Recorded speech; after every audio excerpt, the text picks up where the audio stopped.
রাজধানীর জুটমিল সংলগ্ন এলাকায় 4 একর জায়গার উপর গড়ে উঠছে একটি অত্যাধুনিক আন্তর্জাতিক মল। এর পোশাকের নাম PM একতা মল। বৃহস্পতিবারের ভূমি পূজা অনুষ্ঠিত হল। এই ভূমি পূজা অনুষ্ঠানে উপস্থিত ছিলেন মুখ্যমন্ত্রী অধ্যাপক ডক্টর মানিক সাহা। এছাড়াও উপস্থিত ছিলেন শিল্প ও বাণিজ্য মন্ত্রী শান্তনা চাকমা, আগরতলা পৌর নিগমের মেয়র তথা বিধায়ক দীপক মজুমদার, স্থানীয় বিধায়িকা মীনারানী সরকার, আগরতলা স্মার্ট সিটি প্রকল্পের আধিকারিক ডক্টর শৈলেশ কুমার যাদব সহ অন্যান্যরা। এই অনুষ্ঠানে মুখ্যমন্ত্রী বলেন, লাইট হাউসের মতো একতা মলও প্রধানমন্ত্রীর একটি স্বপ্ন। প্রধানমন্ত্রীর এই স্বপ্নের নির্মাণ অতি দ্রুত শুরু করে নির্দিষ্ট সময়ের মধ্যে শেষ করতে হবে। মুখ্যমন্ত্রী বলেন, বৈচিত্র্যের মধ্যে ঐক্য স্থাপনে আগ্রহী প্রধানমন্ত্রী নরেন্দ্র মোদী।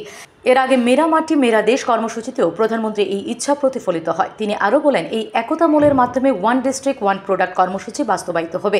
এতে রাজ্যের উৎপাদিত সামগ্রী দেশের বিভিন্ন রাজ্যে যাবে, তেমনি বিভিন্ন দেশের উৎপাদিত সামগ্রী রাজ্যে আসবে।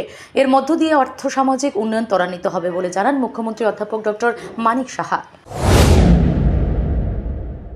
মাননীয় প্রধানমন্ত্রীজির এটা একটা ড্রিম প্রজেক্ট। এখানে লাইট হাউস যেরকম ওনার একটা ড্রিম প্রজেক্ট, ঠিক সেই রকমভাবে একতা মল, ইউনিটি মল, সেটাও একটা ওনার ড্রিম প্রজেক্ট। এবং আমি খবর নিচ্ছিলাম একটু আগে, আমাদের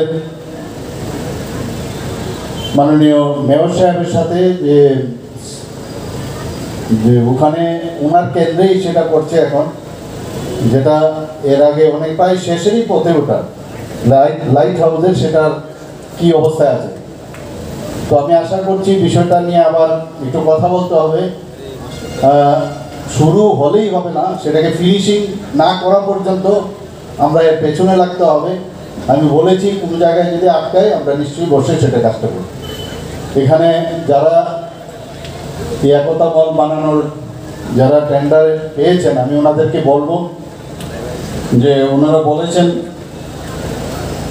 যে bureau report, S Bharat live 24 hours.